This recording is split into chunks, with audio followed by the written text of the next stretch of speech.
من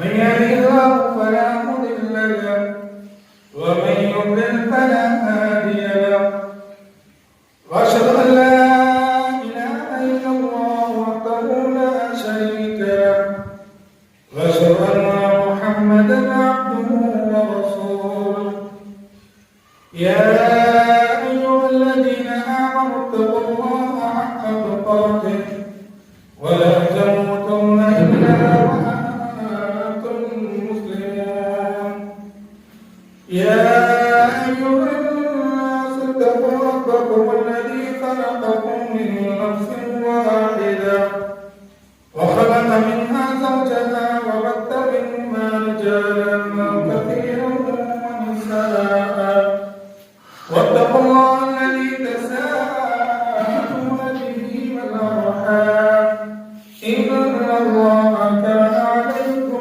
رقيبا يا ايها الذين امنوا اتقوا الله وقولوا قولا سديدا يصلح لكم اعمالكم ويغفر لكم ذنوبكم ومن يطع الله ورسوله فقد فاز فوزا عظيما اما بعد فان خير الحديث كتاب الله وخير الهدي هدي محمد صلى الله عليه وسلم وشر الامور محدثاتها وكل محدثه بدعه وكل بدعه ضلاله وكل ضلاله في النار وقال الله تبارك وتعالى في موضع اخر قد كانت لكم أسوة حسنة في إبراهيم والذين آمنوا معه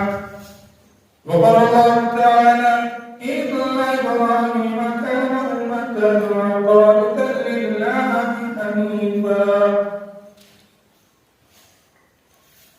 تمام قسم کی تعریفات توصیفات حمد و ثنا کبریائی بائیں وحدہ لا شریک خالق کائنات مالک جہاں کے لیے سزاوار ہے جس اللہ نے ہمیں امت محمدیہ صلی اللہ علیہ وسلم کا شرف بخشا اور اللہ تبارک و تعالی نے ہمیں مذہب اسلام جیسی عظیم نعمت دولت سے نوازا.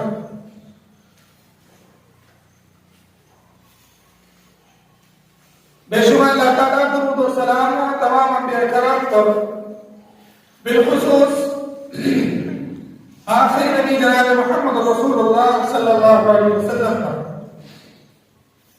کہ وہ ذات مقدس مبارک مطہر جن کو اللہ رب العالمین نے اس کائنات کے اندر رحمت للعالمین بنا کر بھیجا. حاضرین جوان معزز و مکرم حاضرین مجلس اور میرے عزیز ساتھیوں، خطبہ رسولہ کے بعد قرآن کریم کی جن آیات کریمات کی تلاوت کی گئی وہ آیات کریمہ ابراہیم علیہ السلام سے بڑا گہرا تعلق اور ایک زبردست رشتہ بتا رہی ہے. ابھی چند دنوں پہلے ہم نے الحمدللہ عید الاضحیٰ کا موقع پایا اور اس کی نمازیں ادا کی اور اس مہینے کی اس عشرہ ذی الحجہ کے 10 ایام کی ہم نے قدر کی. تو عشرہ ذی الحجہ کا تعلق ابراہیم علیہ السلام سے، اس مہینے کا تعلق اور اس عید الاضحیٰ کا تعلق پورا کا پورا ابراہیم علیہ السلام سے ملتا ہے.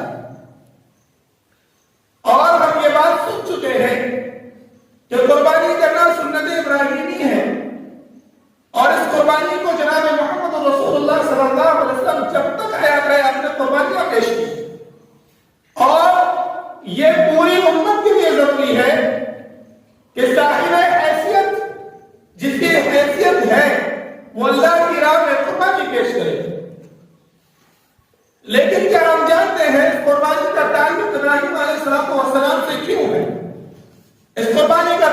ابراہیم علیہ السلام کے ساتھ خاص کیوں ہے؟ یہ بات بھی ہم خطبہ میں سن چکے ہیں کہ ابراہیم علیہ السلام نے اپنے لختے جگر کی قربانی پیش کر کر دنیا کو یہ دکھا دیا کہ اللہ تبارک و تعالیٰ جب کسی چیز کو عطا کرتا ہے، اللہ تبارک و تعالیٰ جب اپنے بندے کو کوئی نعمت دیتا ہے اور اس کے باوجود جب اللہ تبارک و تعالیٰ اس کا مطالبہ کرتا ہے، اس کو واپس مانگتا ہے، تو میں اس کو اللہ کو واپس دے کر دکھاؤں۔ اور ابراہیم علیہ السلام نے یہ کیا، اب میں بیٹے کو اللہ کی راہ میں قربان کرنے کے لیے تیار ہو رہا ہے۔ تو ابراہیم علیہ السلام کی زندگی ساری کی ساری زندگی آزمائشوں میں گزر گئی۔ اب ہم ہر سال ہزاروں جانور اللہ کی راہ میں قربان کرتے ہیں، ہزاروں جانوروں کو اللہ تبارک و تعالیٰ کے سامنے قربان کر کے اللہ کا تقرب حاصل کرنے کی کوشش کرتے ہیں کہ اس کے ذریعے اللہ تبارک و تعالیٰ کا ہم تقرب حاصل کرنے اللہ تبارک و تعالیٰ کے برگزیدہ بندے بن جائیں۔ لیکن کیا آپ جانتے ہیں کہ اس قربانی کے قبول ہونے کی کچھ شرائط ہیں، اس قربانی کے قبول ہونے کے کچھ وجوہات بتائے جاتے ہیں، کچھ اسباب بتائے جاتے ہیں کہ قربانی اور نیکیاں کس کی قبول ہوتی ہیں۔ ابراہیم علیہ السلام نے صرف قربانی پیش نہیں کی، بلکہ ان کے دل کے اندر تقویٰ تھا، اللہ کا خوف تھا، اللہ تبارک و تعالیٰ کا ڈر ان کے دل کے اندر تھا، ان کے دل کے اندر تکبر نہیں تھا، ان کے دل کے اندر حسد نہیں تھا، وہ کسی سے نفرت اور بغض نہیں کیا کرتے تھے۔ تو قربانی کے ساتھ ساتھ انسان کی زندگی کے اندر ان تمام چیزوں کی قربانی دینا بھی بہت ضروری ہو جاتا ہے۔ تو یاد رکھیں، جانور پر چھری چلانا یہ ایک قربانی ضرور ہے، لیکن یہ اس کے ساتھ ساتھ بہت سی ایسی چیزیں ہیں جس پر ایک مسلمان کو قربانی جب کرتا ہے، جانور کے گلے پر جب چھری رکھتا ہے تو اس کے ساتھ بہت سی چیزوں کو قربان کرنا پڑتا ہے۔ تو ابراہیم علیہ السلام کے بارے میں اللہ قرآن میں کہتا ہے ان ابراہیم کان امۃ قانتا للہ حنیفا، یقیناً ابراہیم علیہ السلام ایک امت تھے، قانتا للہ حنیفا، اللہ تبارک و تعالیٰ کے حنیف بندے تھے۔ اور حنیف اس کو کہا جاتا ہے جو تمام رشتہ داروں سے چھٹ کر الگ ہو کر اللہ تبارک و تعالیٰ کی بارگاہ الہی میں عبادتیں کرتا ہے، اللہ تبارک و تعالیٰ سے اپنا رشتہ اپنا تعلق مضبوط کرتا ہے۔ ابراہیم علیہ السلام ایک امت کے برابر تھے، قانتا للہ حنیفا، حنیف تھے، ولم یکن من المشرکین، اور وہ مشرکوں میں سے نہ تھے۔ آپ جانتے ہیں ابراہیم علیہ السلام پیدا کس کے گھر ہوئے؟ آپ جانتے ہیں ابراہیم علیہ السلام ایسے وقت میں پیدا ہوئے تھے کہ جب ساری دنیا میں اللہ کو چھوڑ کر بتوں کی عبادت کی جا رہی تھی، ساری دنیا میں اللہ تبارک و تعالیٰ کی نافرمانیاں زوروں پر تھی، ساری دنیا میں اللہ تبارک و تعالیٰ کی بغاوت کا اعلان ہو رہا تھا، ساری دنیا میں اللہ تبارک و تعالیٰ کو چھوڑ کر جس رب نے انسان کو پیدا کیا تھا اس رب کو چھوڑ کر بتوں معبودوں بتوں کی عبادت کی جا رہی تھی، پتھروں کے مجسمے بنا کر ان کو پوجا جا رہا تھا۔ اور جانے کو نہیں چاہیے، ابراہیم علیہ السلام کا باپ اور حضرت ابراہیم علیہ السلام کا باپ آزر اپنے ہاتھوں سے بتوں کو بنا کر فروخت کیا کرتا تھا، بیچا کرتا تھا، اس کا یہ دھندا تھا، اس کا یہ کاروبار تھا۔ اب اندازہ لگائیں، جس بیٹے کا باپ بتوں کا دھندا کرتا ہو،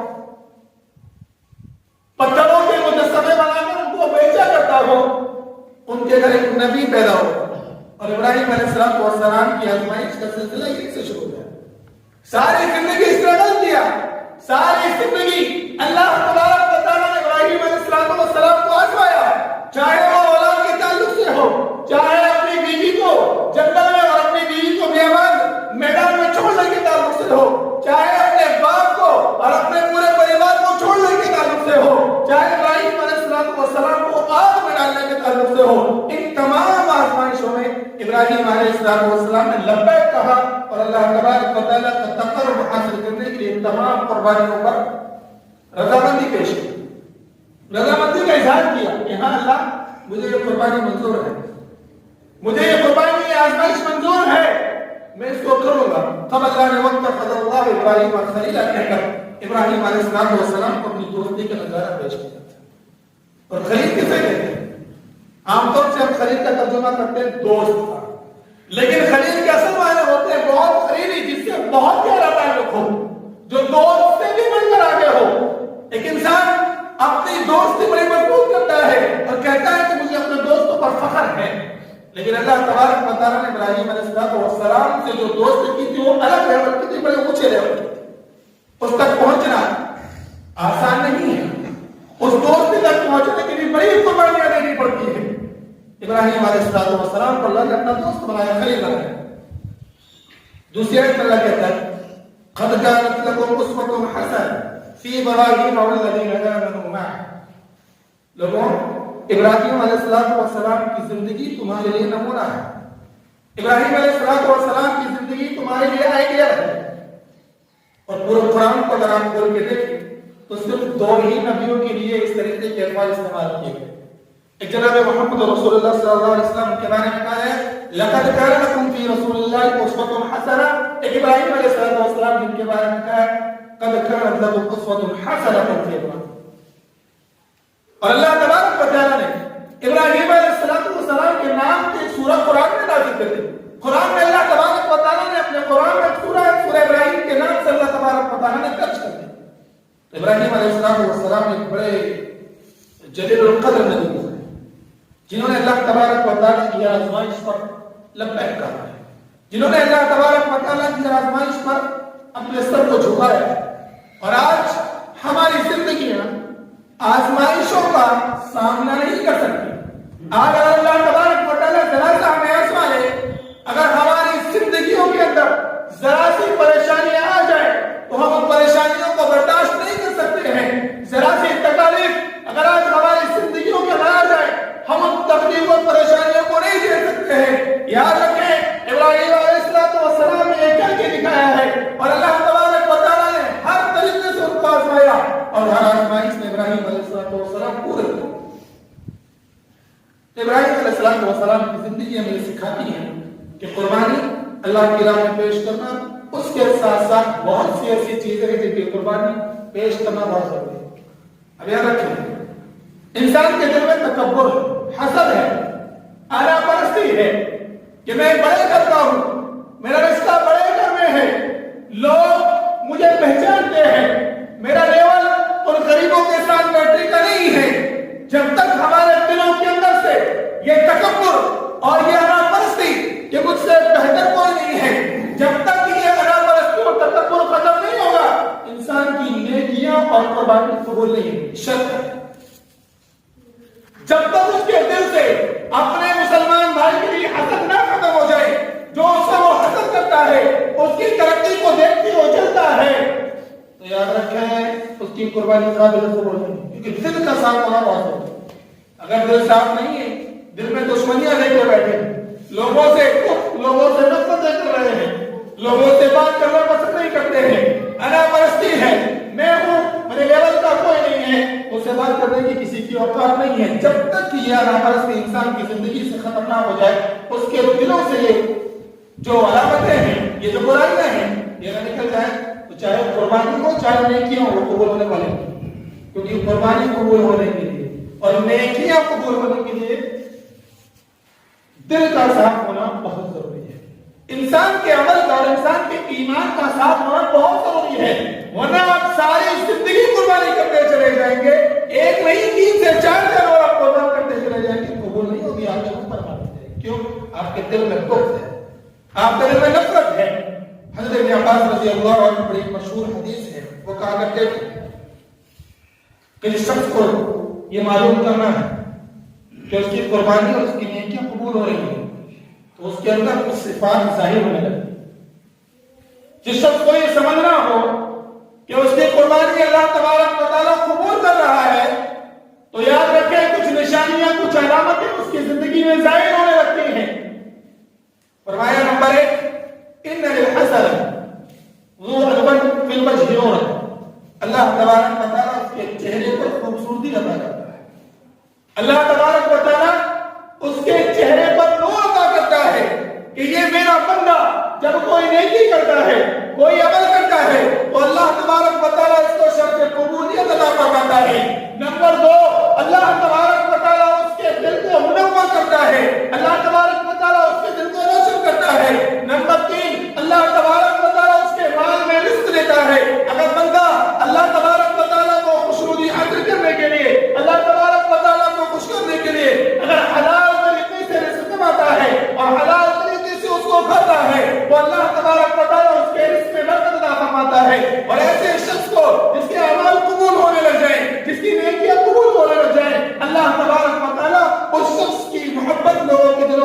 دیتا ہے. یاد رکھیں جس شخص کی نیکیاں قبول ہوتی ہیں یہ علامت ہے اس کی زندگی میں ظاہر ہونا. دل کا صاف ہونا, دل کا منور ہونا, تکبر اپنے دلوں سے نکال دینا, گھمنڈ, حسد, انا پرستی نکال دینا, اور چہرے پر نور آ جانا, مال میں برکت ہونا. اللہ تبارک و تعالی لوگوں کے دلوں میں ہماری محبت ڈال دیتا ہے. یہ محبت ہونا یہ ایمان کی علامت ہے کہ اللہ تبارک و تعالی ہماری نیکیوں کو قبول کرتا ہے. اور جس کی نیکیاں قربانی قبول نہ ہو اس کی نیکیاں ان للسیئ سواد فی الوجہ, اس کے چہرے پر اللہ شکل مار دیتا ہے, اس کے چہرے سے نور نکال لیا جاتا ہے اور اس کا دل کالا پڑ جاتا ہے. اس کے مال میں برکت نہیں ہوتی ہے. کتنا کماتا ہے, کتنی محنت کرتا ہے, کتنا ہاتھ میں چلاتا ہے, لیکن اس کی نیکیاں قبول نہیں ہو رہی ہیں, اس کے مال میں برکت نہیں ہے. اللہ تبارک و تعالیٰ اس کے تعلق سے لوگوں کے دلوں میں نفرت ڈال دیتا ہے.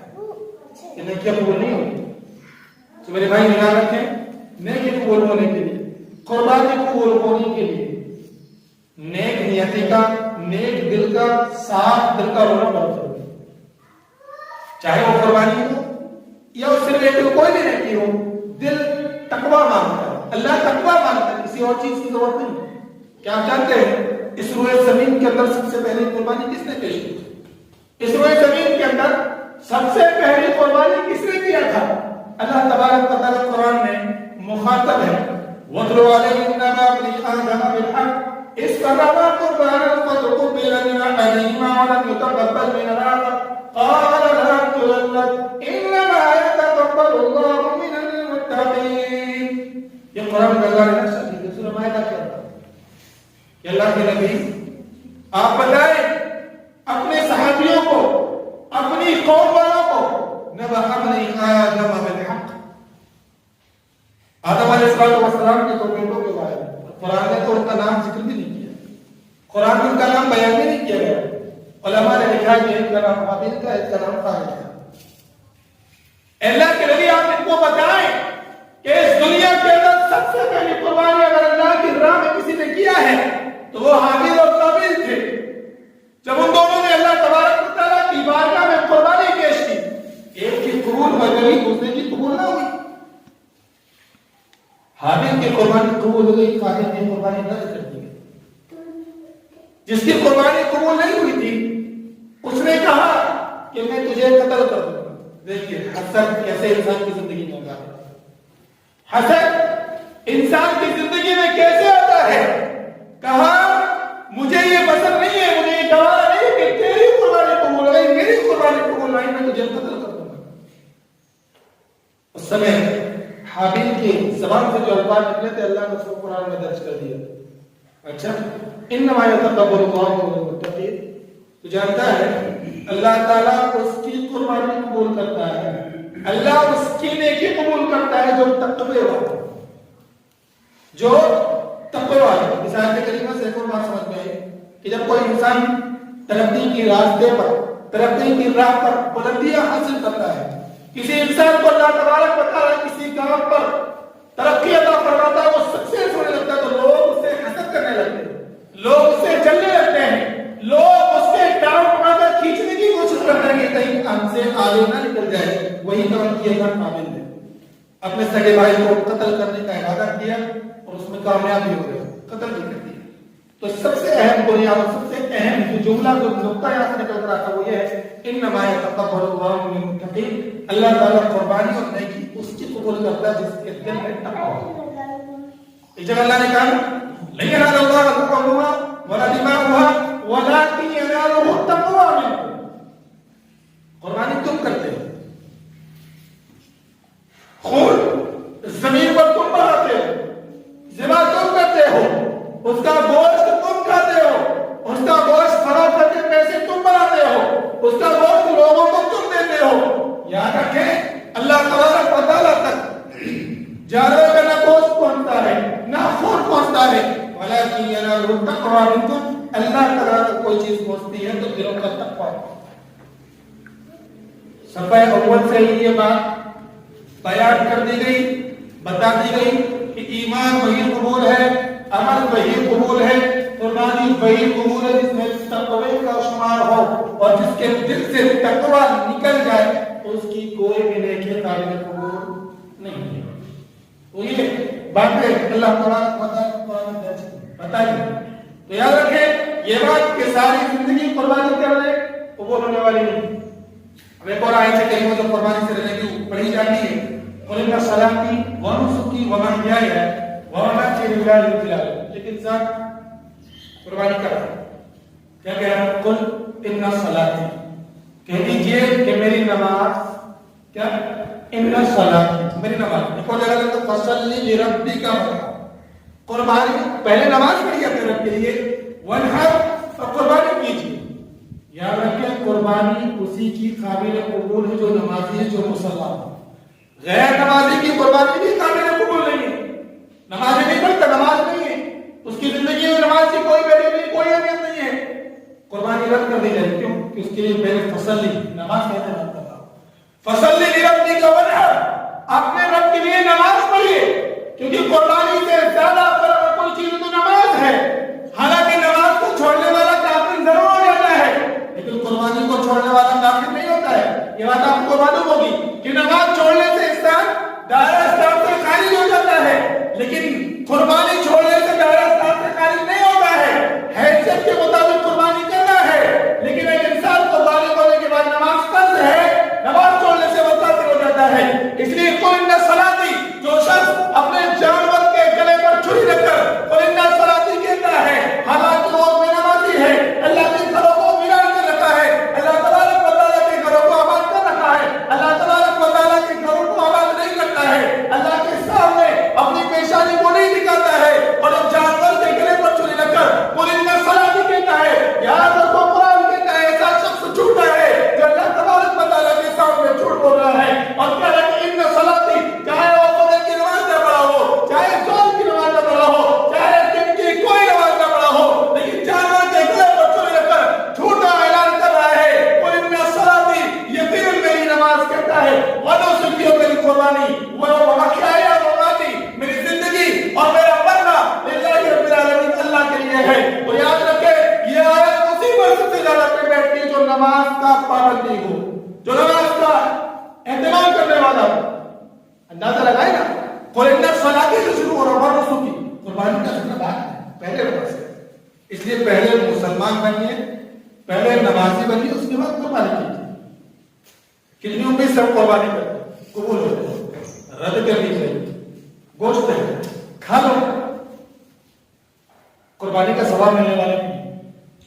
تو یاد رکھیں قربانی قبول ہونے کے لیے نماز ضروری ہے، اور نماز کے ہونے کے لیے ایمان ضروری ہے، اور ایمان پختہ ہونے کے لیے دل کا تقوی والا ہونا بہت ضروری ہے۔ دل کا تقوی، کہتے ہیں کہ جب انسان کے دل میں تقوی پیدا ہو جائے تو انسان کو عمل کرنے سے پہلے سوچتا ہے۔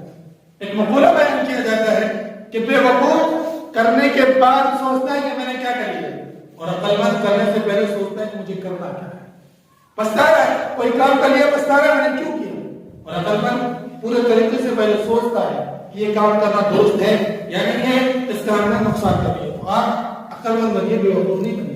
تو یاد رکھیں قربانی اسی کی قابل قبول ہے جو نمازی ہو، قربانی اسی کی قابل قبول ہے جس کے دل میں تقویٰ ہو، جس کے دل میں رب کا خوف ہو، رب کے لیے وہ قربانی کرتا ہے۔ اور قربانی کیوں کی جاتی ہے؟ قربانی اس وجہ سے کی جاتی ہے تاکہ رب کا تقرب حاصل کر لیا جائے، اللہ تبارک و تعالیٰ سے اور اپنا رشتہ مضبوط کر لیا جائے، اللہ تبارک و تعالیٰ سے اپنے تعلقات کو بہت زیادہ مضبوط کیا جائے۔ یہی ایک موقع ہے، ایک بندہ اللہ تبارک و تعالیٰ کا تقرب حاصل کر سکتا ہے، لیکن باوجود اس کے اگر اس کے دل کے اندر تکبر، حسد، انا پڑتی ہے تو وہ قبول ہونے والا نہیں، وہ عمل قبول ہونے والا نہیں۔ ابراہیم علیہ السلام نے صرف اپنے بیٹے کے گلے پر چھری چلانے کا ارادہ نہیں کیا تھا، بلکہ ان کا دل صاف تھا، ان کے دل تکبر سے، انا پرستی سے، بغض سے، حسد سے، ان تمام برائیوں سے پاک تھا۔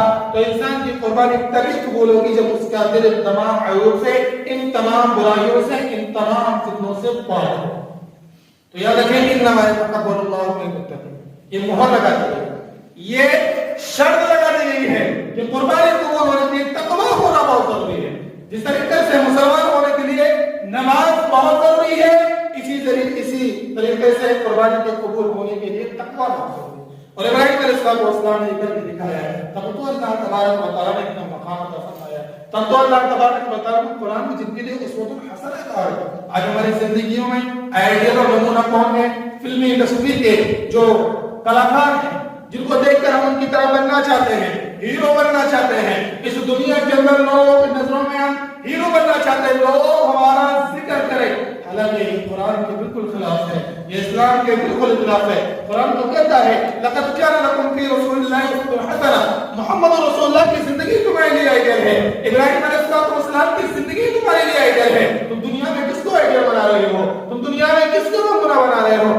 اصل نمونہ, اصل آئیڈیل اگر کسی کی زندگی کو بنانا ہے, ان انبیاء کی زندگی کو بناؤ جنہوں نے ہر آزمائش پر لبیک کہا اور اللہ تبارک و تعالیٰ کو خوش کرنے کے لیے, اللہ تبارک و تعالیٰ کی خوشنودی حاصل کرنے کے لیے اپنی ساری زندگی لگا دی. آج ہم ذرا سی آزمائشوں میں پھیکے پڑ جاتے ہیں, ذرا سی پریشانیوں میں اللہ تبارک و تعالیٰ پر طرز کرنا شروع کر دیتے ہیں, ذرا سی تکالیف پر اللہ تبارک و تعالیٰ پر ہم وحیات الفاظ بولنا شروع کر دیتے ہیں. تو میرے بھائیوں جب آزمائش آ جائے نا, یاد رکھیں ان پر صبر کرے. اور اللہ تبارک و تعالیٰ اپنے اس بندے کو سب سے زیادہ آزماتا ہے جس سے سب سے زیادہ اللہ محبت کرتا ہے. تو یہ ایک نعمت ہوتی ہے, اللہ ہم کو آزماتا ہے, ایک نعمت ہوتی ہے. اور بندہ جب آزمائش میں رہتا ہے, جب تکلیف میں رہتا ہے, تو یاد رکھیں اللہ تبارک و تعالیٰ اس آزمائش کے ذریعے, اس تکلیف کے ذریعے اس کے گناہوں کو مٹا دیتا ہے. تو ایک انعام ہے, ایک تحفہ ہے. تو یاد رکھیں کوئی بھی نیک عمل ہو, کوئی بھی نیکی ہو, قربانی ہو, نماز ہو, حج ہو, زکات ہو, روزہ ہو, صدقہ و خیرات ہو, ان تمام چیزوں کے قبول ہونے کے لیے نیک نیتی اور پاک صاف اور تقوی والے دل کا ہونا بہت ضروری ہے. اللہ تبارک و تعالیٰ سے دعا ہے اللہ تبارک و تعالیٰ کے سننے سے زیادہ عمل کرنے کی توفیق عطا فرمائے. آمین. اللہ تعالیٰ جب تک زندہ رکھے دین اسلام پر زندہ رکھے, ہمارا خاتمہ دین اسلام پر. آمین. ربنا تقبل منا انك انت السميع العليم وتب علينا انك انت التواب الرحيم. وآخر دعوانا الحمد لله.